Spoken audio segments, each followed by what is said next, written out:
우리 백대현 집사님 기도도 참 좋네요. 제가 요즘에 우리 백대현 집사님 때문에 은혜를 받거든요. 그 밴드 보시는 분들은 아실 거예요. 매일 말씀 듣고 본인이 어떻게 깨닫고 그런 이 구구절절함이 사실 말씀을 전하는 사람 입장에서는 굉장히 감사한 일들이거든요. 아, 말씀에 반응하고 있구나. 이게 그냥 좋아요, 뭐 표정 막 요것도 좋은데 그렇게 사실 나누는 게 쉽지 않은데 요즘에 좀 하나님께서 백대현 집사님을 가깝게 만나 주시는지 그렇게 보면서 저도 좋다, 행복하다. 오늘 기도를 딱 들어보니까 요즘에 우리 집사님이 하나님과 함께 하시는구나 라는 사실을 알게 됩니다. 그래서 올해 오후 예배 때 우리 서리 집사님들 대표기도 이렇게 세운 거는 너무 잘한 것 같다. 네. 순서 돌아오시는 분들 긴장하실 거 없이 평소 기도하시던 대로 하시면 됩니다. 끝나신 분들은 이제 한결 편하잖아요. 한 번 더 돌아와요. 네, 오늘 함께 나눌 말씀은요, 사무엘상 17장 12절부터 27절까지 말씀 함께 나누도록 하겠습니다. 사무엘상 17장 12절부터 27절까지 저와 여러분이 한 절씩 교독하시고 27절은 합독하도록 하겠습니다. 다윗은 유다 베들레헴 에브랏 사람 이세라 하는 사람의 아들이었는데 이세는 사울 당시 사람 중에 나이가 많아 늙은 사람으로서 8 아들이 있는 중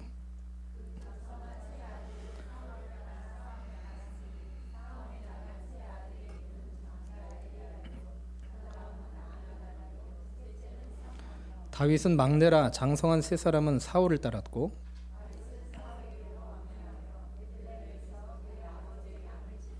그 블레셋 사람이 40일을 조석으로 나와서 몸을 나타내었더라.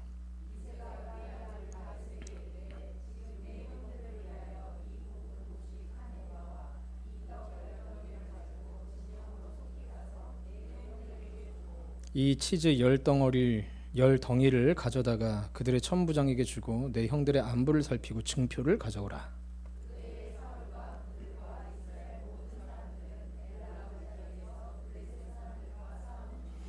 다윗이 아침에 일찍이 일어나서 양 지키는 자에게 맡기고 이새가 명령한 대로 가지고 가서 진영에 이른즉 마침 군대가 전장에 나와서 싸우려고 고함치며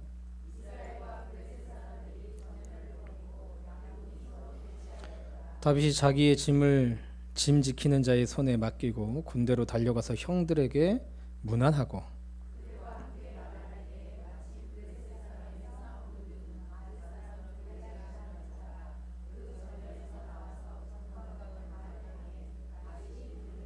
이스라엘 모든 사람이 그 사람을 보고 심히 두려워하여 그 앞에서 도망하며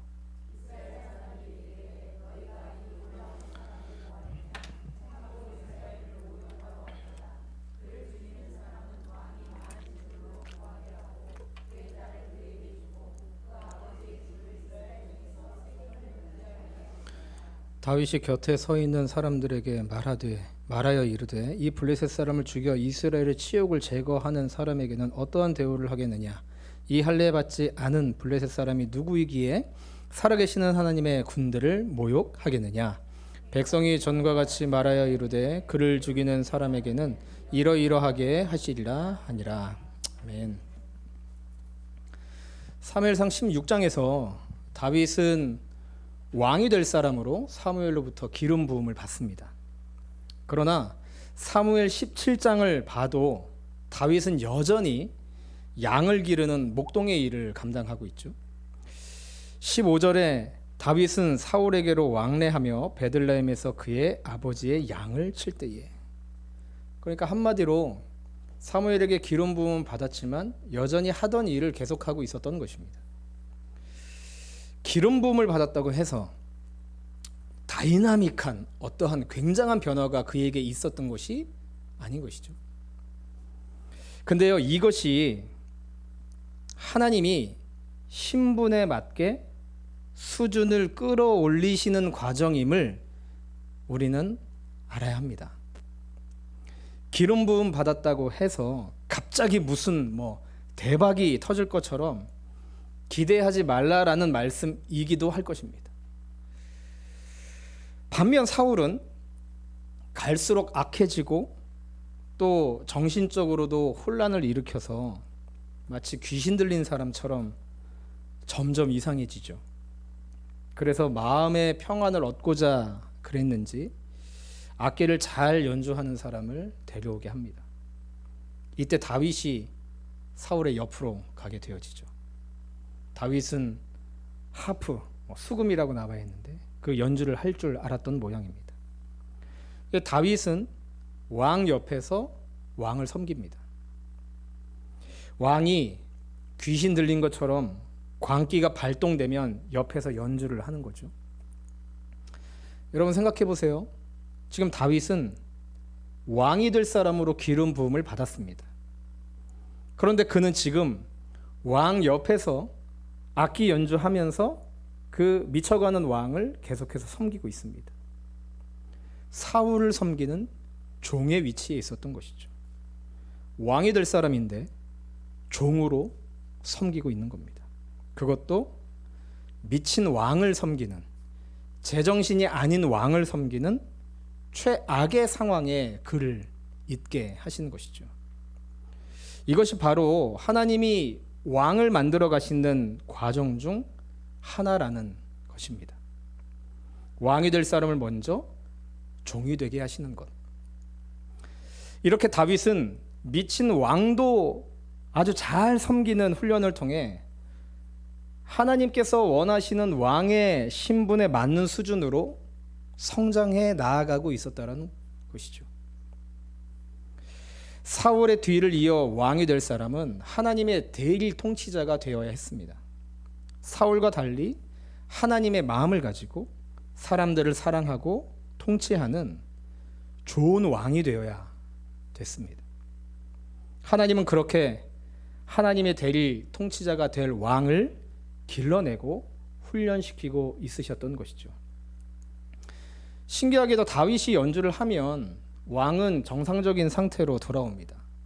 23절에 하나님께서 16장 23절이죠. 16장 23절에 하나님께서 부리시는 악령이 사울에게 이를 때에 다윗이 수금을 들고 와서 손으로 탄즉 사울이 상쾌하여 낫고 악령이 그에게서 떠나더라.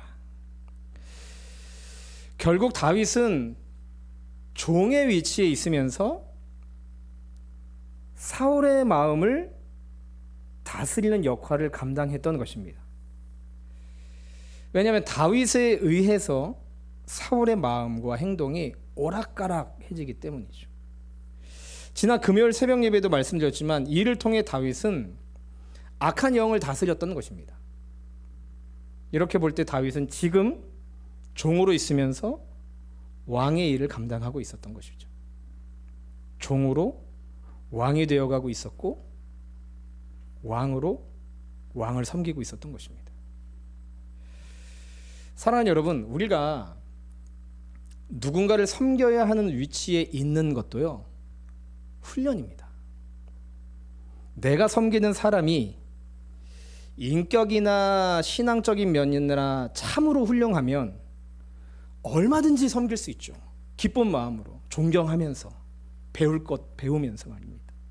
그러나 진짜 내가 판단할 때 영 아닌 것 같은 사람 밑에서 종처럼 일해야 될 때도 우리는 있죠. 그러나 그것도 우리를 리더의 자리로 인도하시는 하나님의 훈련임을 우리는 기억해야 될 것입니다. 우리가 어떤 일을 맡았느냐가 중요한 것이 아니라 무슨 일이든지 그 일을 왕업으로 삼아야 된다는 겁니다. 그것이 하나님이 선택하신 신분에 맞는 수준으로 성장하는 길인 것이죠. 하나님은 왕으로서 하나님의 대리 통치자가 될 다윗을 왕의 수준에 이르도록 성장시키고 계십니다. 근데요, 그렇게 정상적이지 않은 왕을 섬기는 그 훈련의 방법도 있었지만요, 또 하나가 있었습니다. 그것은 바로 골리앗 앞에 다윗을 세우는 일이었어요. 아마 다윗은 사울 왕에게 가서 섬길 때가 있고 집에서 양을 기르는 일을 병행했던 것으로 보입니다. 왔다 갔다 했던 것 같아요. 그러던 어느 날 블레셋과의 전쟁이 일어나죠. 다윗의 형들 몇 명은 전쟁에 투입됩니다. 그 다윗의 아버지였던 이새는 뭐 당연히 아들들이 걱정되겠죠. 전장에 보냈으니까 잘 있는지 궁금하기도 하고 또 음식도 전해줄 겸 막내인 다윗을 형들에게 보냅니다. 다윗이 전장에 도착했을 때 전쟁의 그 상황이 참혹합니다. 블레셋의 뭐 거대한 골리앗이란 장군이 나와서 이스라엘 진영을 향해서 아무나 나와라! 그렇게 소리치고 있는 거죠. 2m가 훌쩍 넘는 키의 골리앗과 보통 사람 키만한 보통 사람의 키만한 그 칼을 옆에 차고 그 모습에 압도된 이스라엘 백성들은 감히 그 앞에 나서질 못합니다. 그 거인이 하나님과 이스라엘 군대를 모욕하는 소리를 그냥 듣고만 있는 겁니다. 들어도 속으로 분해도 어떻게 나갈 수가 없는 거죠. 왜요? 이미 이스라엘의 모든 백성들은 제가 어제 토닥이에도 말씀드렸지만 골리앗에게 사로잡힌 상상력이 발동되고 있기 때문에 야, 저거 한 방이면 끝나겠구나. 감히 내가 나섰다가는 분명히 나는 지고 말 것이다 라는 골리앗에게 사로잡힌 그 상상력. 근데요, 그 당시는요, 나라 간의 싸움은 그들이 믿는 신의 싸움으로 이해됐습니다. 그래서 블레셋이 승리하면 그들이 믿는 신이 이스라엘의 신인 하나님보다 더 뛰어나다는 결론을 냈어요. 그러니까 다윗이 지금 일어나는 이 사태를 보면서 가만히 있을 수가 없었던 겁니다. 하나님의 이름이 모욕을 당하는데 아무도 나서지 못하는 이 모습이 참혹해 보이고 그는 차마 볼 수가 없었던 것이죠. 그래서 내가 나서야 되겠다. 내가 나서서 지금도 살아 역사하시는 그 하나님의 하나님 되심을 내가 증명해야 되겠다. 결단을 합니다. 마치 어떤 강력한 힘에 이끌리듯 다윗은 골리앗 앞에 서게 된 것이죠. 다윗을 왕으로 세워가시는 하나님은 지금 다윗을 골리앗 앞으로 보내신 것입니다. 미친 왕을 섬기는 일은 자존심이 상하기도 하고 마음으로 내키지 않는데 섬겨야 되는 훈련이라면 지금 골리앗 앞에 서는 것은 너무나도 두렵고 아주 위험한 일인 것이죠. 하나님은 왕으로 세워가는 훈련의 과정에서 골리앗을 만나게 하신 것입니다. 골리앗 앞으로 나아가려고 할 때 형도 말리고 사울 왕도 말리지 않습니까? 사울은 마지못해 보내면서 자기의 갑옷을 입도록 자기의 갑옷도 내어줍니다. 그러나 다윗은 사울의 갑옷이 어색할 수밖에요. 결국 갑옷을 벗어버리고 골리앗 앞으로 나아갑니다. 아직 청소년 티도 벗어나지 않은 아이가 나타나자 골리앗은 실소를 터뜨리죠. 얼마나 같지 않아 보였겠습니까? 조그만한 녀석이. 그러니까 저하고 진이 정도 나랑 싸우자 그러면 저는 그냥 허허허 웃겠죠. 그런 지금 모양새입니다. 근데 다윗은 그 골리앗 앞에 서서 주눅들지 않고 물맷돌을 던지죠. 아마 평소 양을 키우면서 양을 지키기 위해 숱하게 연마했었던 훈련일 것입니다. 다윗을 떠난 돌은 정확히 골리앗의 이마에 박히고 그 거구는 쓰러집니다. 사람들은 골리앗을 무너뜨리기에는 그가 너무 크다라고 생각하며 숨었을 것입니다. 그러나 다윗은 그 똑같은 골리앗을 보고 그를 못 맞히기에는 너무나도 크다라고 생각했을 겁니다. 야, 저렇게 큰데 저거 뭐 그냥 아무데나 던지면 다 맞겠는데? 그렇게 생각했던 거죠. 하도 커서 돌을 던지기만 하면 안 맞을 가능성이 더 희박했다라고 본 것입니다. 골리앗이 쓰러지자 다윗은 달려가 골리앗의 칼을 빼어 그를 죽이죠. 이렇게 다윗은 패배가 결정된 것 같았던 민족을 구합니다. 결국 다윗은 아직 왕은 아니었지만 왕업을 감당한 것이죠. 왕은 나라를 구하고 지켜야 합니다. 지금 다윗은 그렇게 왕이 되어가고 있었던 것이죠. 사실 다윗이 이렇게 골리앗을 무너뜨린 것이 계기가 되어서 진짜 왕으로의 한 발자국을 내딛게 되어집니다. 하나님이요, 우리를 신분에 맞는 수준으로 성장시키는 프로그램 중에 오늘 다윗과 같이 골리앗 앞에 세우실 때가 있습니다. 피하고 싶고 두렵고 또 나의 앞길을 가로막고 극복하기에는 너무나 거대한 문제들을 골리앗이라고 얘기할 수 있을 것입니다. 그래서 이 골리앗 앞에 설 때 우리는 불평과 원망이 터져 나오게 되어지죠. 이것만 없다면, 이 문제만 해결된다면 나는 정말 행복할 것이다 라는 생각이 들기도 합니다. 그러나 여러분, 이렇게 생각해 보십시오. 골리앗은 다윗에게 정말 큰 짐이고 장애물이었습니다. 그러나 다윗이 왕이 되는데 골리앗만한 디딤돌이 있었을까요? 시골의 목동 출신이 무슨 재주로 왕의 자리까지 올라갈 수 있겠단 말입니까? 골리앗이라는 엄청난 장애물이 앞길을 가로막고 있었지만 그것을 극복하고 나니, 그것과 싸워 이기고 나니 그의 인생에 날개를 단 것입니다. 지금 우리에게도, 우리 앞에도 수많은 골리앗들이 우리 앞길을 막고 있지 않습니까? 그 골리앗이 나를 숨게 하고 주눅들게 하고 형편없이 무너지게 하고 있지는 않습니까?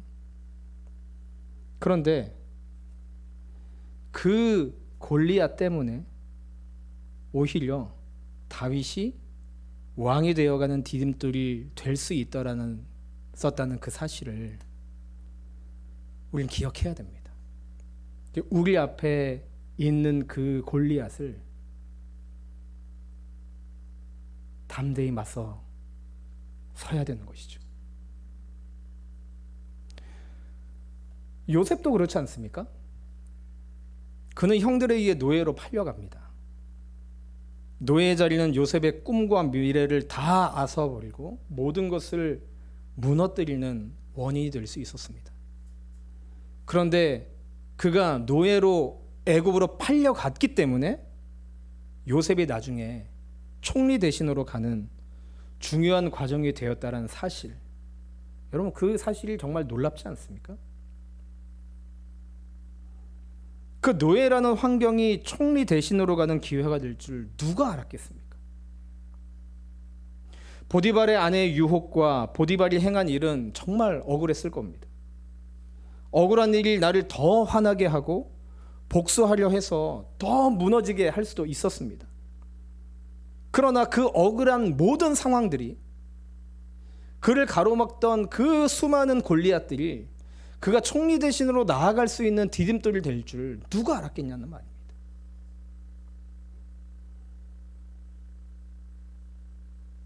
말씀도 얘기하죠. 하나님의 생각과 하나님의 생각은 다르다고. 그러므로 내게 골리앗 같은 상황이 가로막고 있든지, 노예로 팔린 것 같은 고난이 찾아오든지,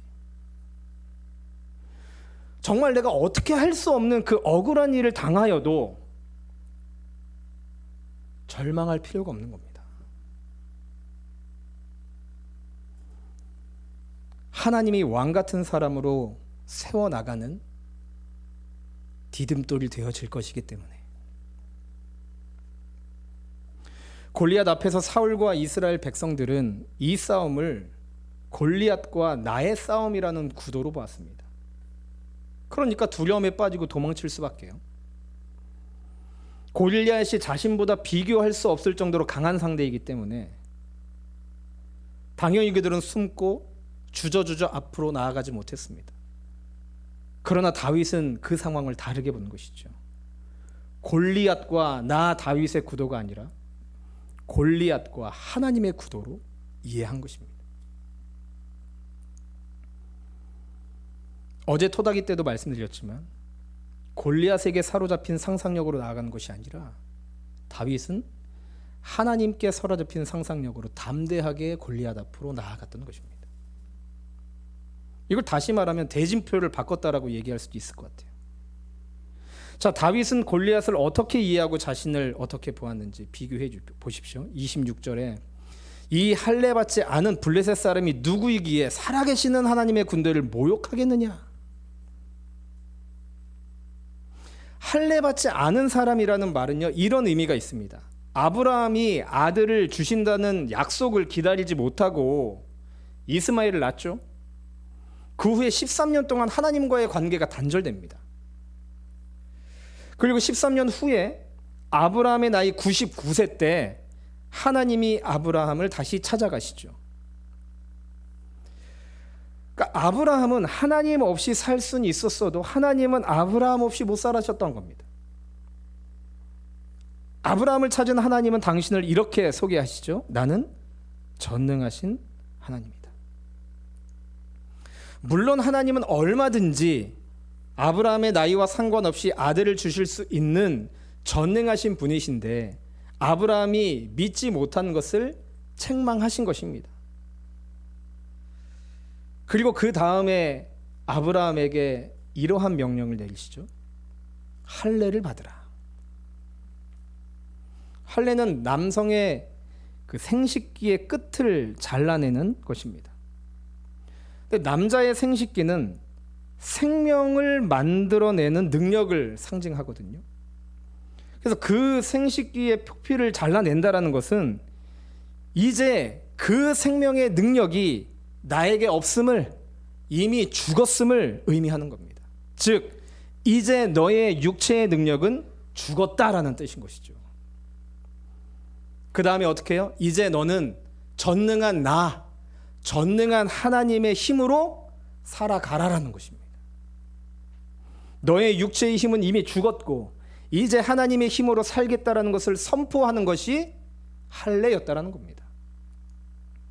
그렇게 한 다음 해에 이삭을 낳게 되죠. 이스마엘은 자기 육신의 실력으로 낳은 아이입니다. 사람들이 내 힘으로 이루었다라고 생각하는 것들 있죠. 그건 이스마엘입니다. 그런데 이삭은 내 육체의 힘으로는 안 된다라는 것을 고백하고 하나님의 힘으로, 하나님의 은혜로 얻은 아들입니다. 그래서 나중에 하나님이 이스마엘을 내쫓으라고 하신 것이죠. 우리 안에 나의 육체의 힘으로, 나의 능력으로 되었다 하는 것들 내쫓으라는 겁니다. 그러니까 다윗이 전쟁터 한복판에서 블레셋과 골리앗에게 할례받지 않은 사람이다 라고 말한 것은 다윗의 신앙을 나타내는 고백인 것이죠. 저들은 겉으로 볼 때 강력한 힘이 있더라도 저들의 실력으로만 싸우는 사람들이라는 겁니다. 골리앗은 할례받지 않은 사람이라면 할례받은 자신은 누구라고 얘기합니까? 살아계시는 하나님의 군대라 얘기합니다. 골리앗과 대면했을 때도 마찬가지죠. 그래서 다윗은 골리앗 앞에 나아가며 여호와의 이름, 하나님의 이름으로 너에게 나아간다 라고 선포하지 않습니까? 지금 나 다윗이 골리앗 너에게 나아가는 것이 아니라 하나님께서 싸우신다 라는 선포인 것이죠. 그러다 보니 하나님이 골리앗을 자기 손에 넘기실 것도 믿게 되어집니다.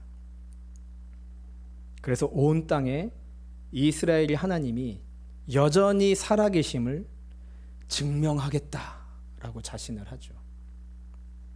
이 싸움은 하나님과 골리앗의 전쟁이고, 전쟁은 여호와께 속했기 때문에 당연히 그 하나님의 힘을 힘입어 나아가는 나 다윗은 너 골리앗쯤은 이기고 말 것이다 라는 믿음의 고백과 선포가 담긴 것입니다. 다윗과 골리앗이 싸우면 싸움이 될 리가 없습니다.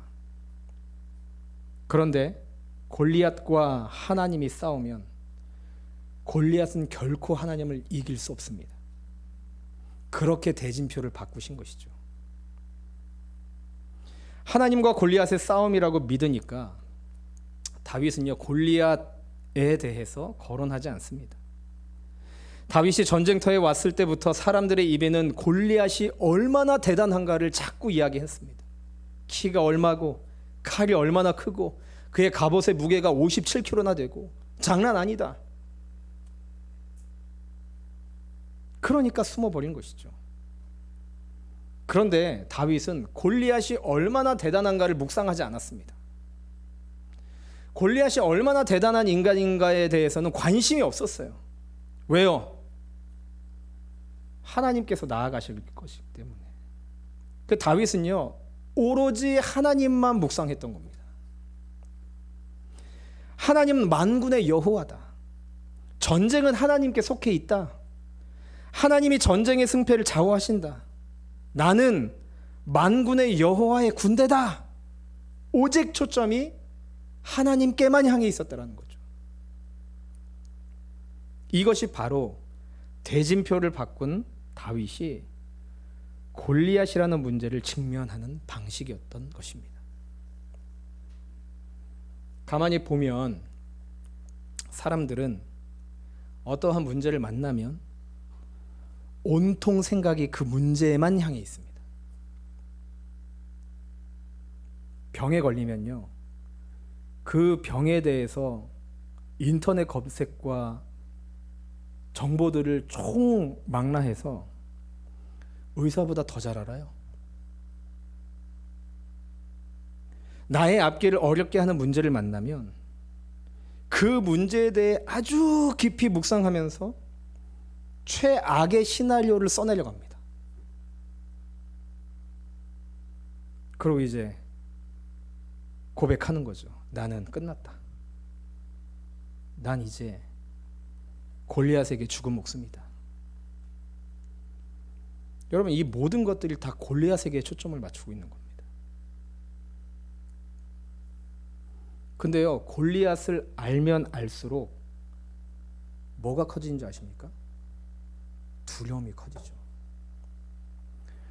내가 어떤 병에 걸렸습니다. 그 병에 대해서 막 검색을 해요. 그럼 사람들이 막 정보를 올려놓잖아요. 그럼 거기서 뭐가 하이라이트로 딱 표시됩니까? 최악의 상황들. 생존율 몇 %? 끝났네. 내 앞에 놓여있는 골리앗을 바라볼 때. 안타까운 것은 그렇게 골리앗은 잘 아는데 하나님은 너무 몰라요. 하나님에게는 관심을 두지 않습니다.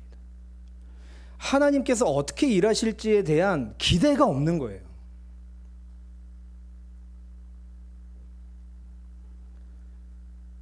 우리가 건축이라는 이슈가 우리 교회에 있지 않습니까? 오늘 오전 예배 때 우리 이승현 안수 집사님께서 규모가 어느 정도고 우리가 재정이 이만큼 들고 근데 우리가 지금 재정이 이 정도밖에 없고 당장 볼 때는요 안 될 것 같아요. 골리앗이죠. 그래서 검색합니다. 철근 콘크리트 말고 H빔, 조립식으로 하면 얼마나 절감될까? 평당 얼마가 나올까? 이거 할 수 있을까? 근데 이런저런 부작용들이 많다던데, 그럼 결론은 철근 콘크리트인데 이거 어떡하지? 120평 될까? 줄여야 되겠다. 아니야, 그래도 하는데 좀 무리해서라도 하지. 근데 우리 교회가 부흥은 될까? 부흥 안 되면 이거 어떻게 빚져서 이거 어떻게 갚지? 나중에 우리 교회 이거 짓다가 멈추는 거 아니야? 부도나는 거 아니야? 교회 문 닫는 거 아니야? 다 골리앗이죠. 근데 우리는 입으로는 고백합니다. 건축은 하나님이 하십니다. 근데 하나님이 어떻게 일하실지에 대한 기대가 없어요. 소망을 갖질 않아요. 하나님이 어떤 분이신지에 대해서는 아무런 생각이 없는 겁니다.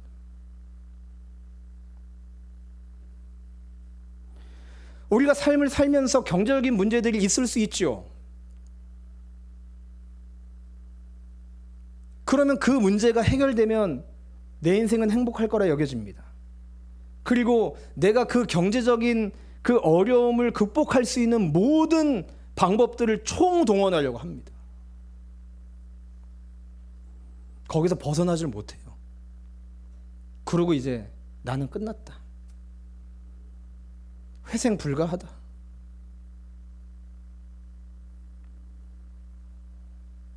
제가 이렇게 말씀드리면서도 우리 앞에 놓여 있는 그 골리앗을 아예 제거해버릴 수 없다라는 것 저도 너무나 잘 알고 있습니다. 그래서 제가 여러분께 권면을 드리고 싶어요. 오늘 말씀의 제목, 골리앗 한 번, 하나님 네 번. 내 앞에 닥쳐있는 그 문제가 한 번 생각날 때 하나님을 네 번 생각하자는 거죠. 하나님이 어떤 분이신지를 네 번 생각해 보자는 겁니다. 골리앗이란 그 두려움과 불안함을 아예 벗어버릴 수 없다면 생각해야 됩니다. 묵상해야 되죠. 그러나 골리앗 한 번 생각한 다음에 하나님을 네 번 생각하자는 겁니다. 그럴 때 골리앗이라는 우리가 생각하는, 우리를 앞에 막고 있는 그 걸림돌은 우리가 성장해 나갈 수 있는 디딤돌이 되어질 거라는 겁니다. 골리앗이 크면 클수록 하나님께서 더 큰 일을 이루시는 것들을 우리는 목도하게 될 겁니다. 하나님에 대한 믿음이 없으면 그 문제는 걸림돌이 되지만, 하나님에 대한 믿음이 있다면 문제는 디딤돌이 되어지는 것입니다. 사랑하는 여러분, 우리 앞에 놓여진 골리앗이 크십니까? 그래서 걱정되십니까? 안 보이십니까? 걱정하지 마십시오. 그 골리앗과 나와의 싸움이 아니라 그 골리앗과 하나님의 싸움입니다. 그러면 그 골리앗은 당연히 하나님 앞에 무릎을 꿇게 될 것이고, 우리는 그 골리앗이 걸림돌이 아니라 디딤돌이 되어져 우리가 더 성장하고 성숙해 되어지는 지름길이 되어줄 겁니다. 기억하시기 바랍니다. 골리앗 한 번, 하나님 네 번. 그러려면 어떻게 해야 됩니까? 하나님 네 번 묵상하려면 어떻게 해야 돼요? 그냥 하나님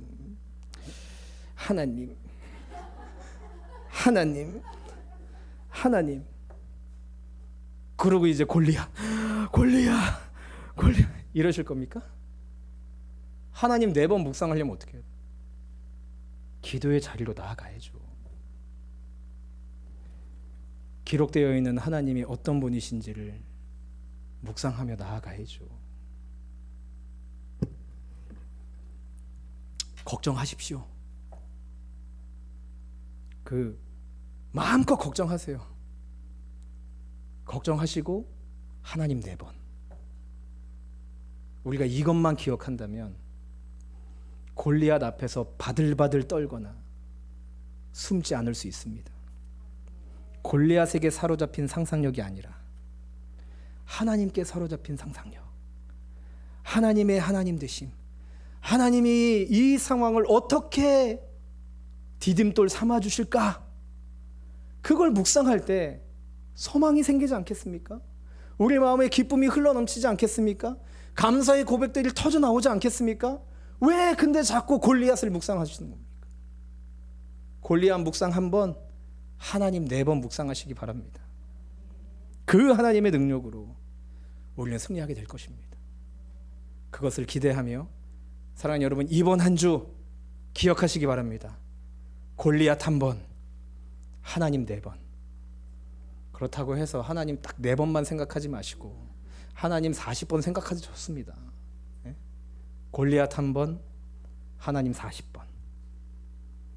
그러면 그것은 나와 골리앗의 싸움이 아니라 하나님과 골리앗의 싸움이 되어질 것입니다.